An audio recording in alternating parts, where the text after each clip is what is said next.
ఆయన 14 ఏళ్ళు ఉద్యమం చేసిండ్రు, 9.5 సంవత్సరాల పైగా ముఖ్యమంత్రి చేశారు. ఇప్పుడు సంవత్సరంన్నరగా ఆయన ఇప్పుడు ప్రధాన ప్రతిపక్ష నేతగా ఉన్నారు.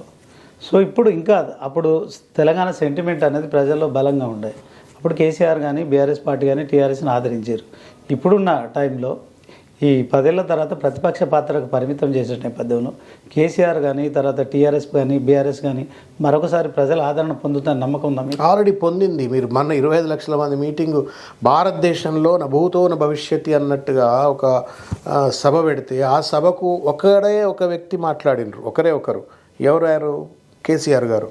ఆ ఒక్క వ్యక్తి ప్రసంగం కోసం 25 లక్షల మంది ఫిజికల్గా గ్రౌండ్కి వచ్చి చూస్తూ ఏం మాట్లాడుతున్నాడో అని విన్నారు. అంటే తర్వాత దాదాపు లైవ్ వ్యూస్, నేను చెప్పేది లైవ్, తర్వాత కోట్ల మంది యూట్యూబ్లలో అక్కడిక్కడ చూస్తున్నారు. ఆయన మాట్లాడుతున్నంతసేపు live views is a record break. 10 లక్షల మంది, చిన్న రాష్ట్రం తెలంగాణ, అక్కడ 25 లక్షల మంది ఉన్నారు. 10 లక్షల మందికి పైచిలకు లైవ్గా డిఫరెంట్ ప్లాట్ఫామ్స్లో చూసిండ్రు. అంటే ప్రజలు ఎంతగా కేసీఆర్ని ఆదరిస్తున్నారు, బీఆర్ఎస్ పార్టీని కోల్పోయినాము అన్నటువంటి ఒక భావన, బీఆర్ఎస్ పార్టీ మాది అన్నటువంటి ఒక ప్రేమ ఎట్లా ఉంది అన్నటువంటి స్పష్టమవుతుంది. కాబట్టి that meeting it self is the litmus test.